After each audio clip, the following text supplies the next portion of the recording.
I think there is very compelling evidence that at least some of the terrorists were assisted, not just in financing, although that was part of it, by a sovereign foreign government.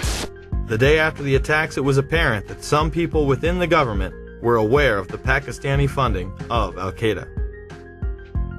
Secretary Powell, one country you didn't mention was Pakistan, and I understand that your deputy has spoken with the ambassador to Pakistan. Deputy Secretary Armitage did meet with Pakistani officials today. It would be useful to point out to the Pakistani leadership at every level how helpful they might be if we find a basis to act upon that information. Senator Joe Biden, who had also met with the head of the Pakistani ISI, would have harsh words on the Senate floor. And the word should go out to those who pretend that they wish to be our friends, that they're going to have to make some very difficult choices. Pakistan in particular is going to have to make a very difficult choice very soon. Words will not be sufficient. Actions will be demanded. When Biden was confronted, he confirmed his meeting with Ahmed, saying Pakistani intelligence was indeed funding the Taliban. Sir, one question. In the days following 9/11, you met with the head of Pakistani ISI, General Muhammad Ahmed. It has since come to light that he ordered Saeed Sheikh to wire $100,000 to Muhammad Atta. Why was he allowed to go back to Pakistan, and why wasn't he questioned, and why were you meeting with him? I met with him to deliver a message that if he didn't stop supporting the Taliban, we would take him out. Why did we let him go? We let him fly freely. We never investigated him. We never even looked into him. Look, there's a thing called diplomatic passports. We did not arrest Khrushchev when he came. But he financed the hijackers, and you let him go, and he's free. He hijacked the hijackers. No one knew he financed the hijackers. It's wired. It's reported.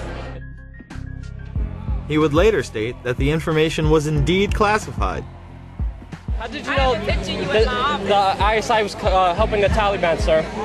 How did you know they were helping them out? It is classified? Pakistan was set up as the silent funding arm of the hijackers. They were used as a launching base for the occupation of Afghanistan. To review, we have just learned that many of the hijackers had ties to U.S. military installations, the FBI, and the CIA. That both Israel and Pakistan have classified roles in 9/11 to this day, and the man who co-chaired the initial investigation into 9/11 stated this information would be classified for at least 20 to 30 years. Virtually none of this information was in the 9/11 Commission report. Instead, you are expected to believe that Osama bin Laden carried out the attacks alone.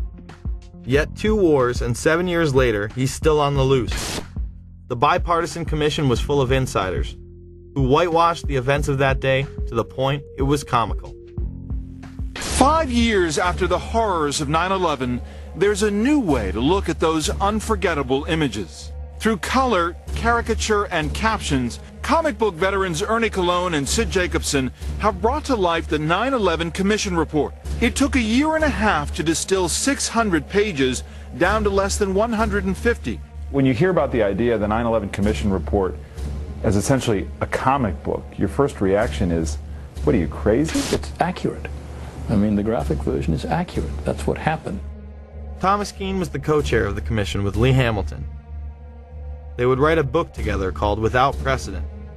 In it, he would claim that NORAD and the Pentagon did not tell the truth, and that indictments were considered. If the report itself wasn't accurate, how could the comic book be?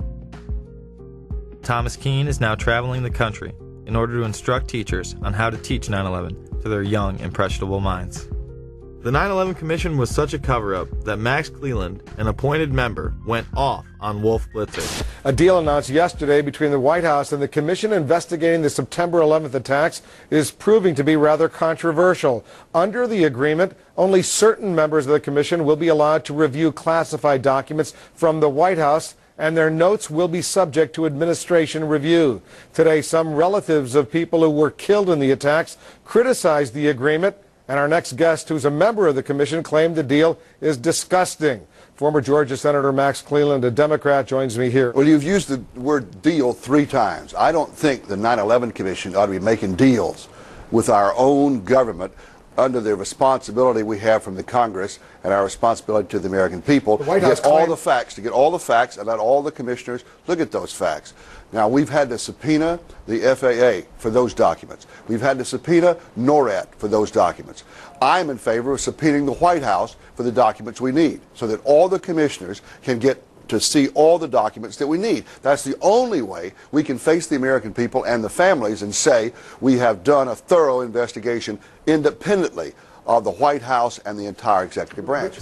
The President has said only a minority of the Commission can see a minority of the documents, and then they have to clear what they're going to say to the rest of the Commission with the White House. If you're one of those 4 that gets to see these documents, would that change your opinion? No. They don't want any more eyeballs to see their documents than they could possibly get away with.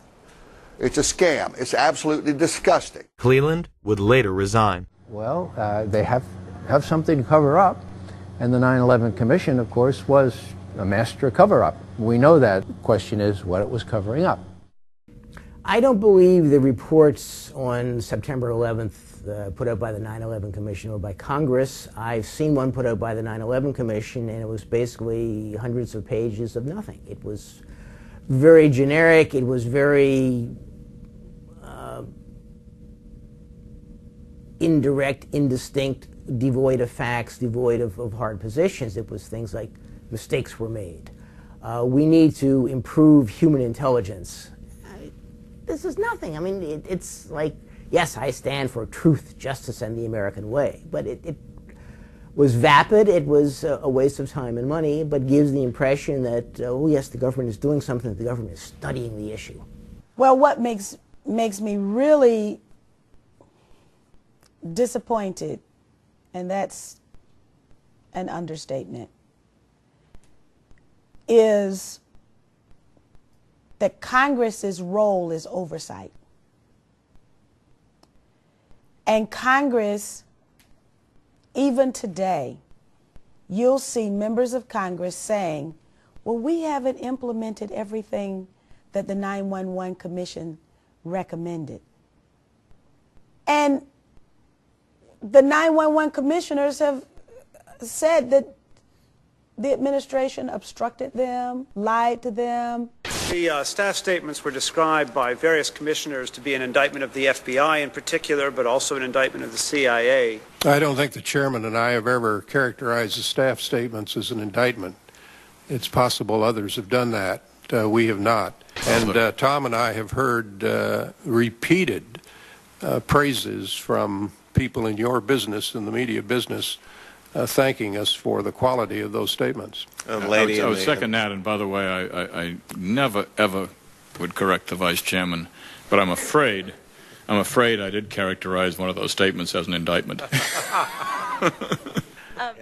So how can you start with a document that you know is false and take that to the American people as a document by which Congress's accomplishments should be measured? Dennis Kucinich would present 35 articles of impeachment against the Bush administration in June of 2008.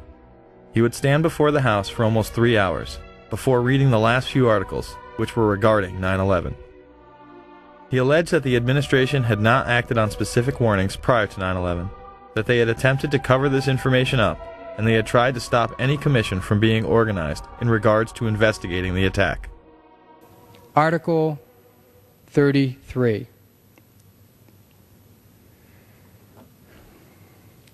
Repeatedly ignored and failed to respond to high-level intelligence warnings of planned terrorist attacks in the United States prior to 9/11.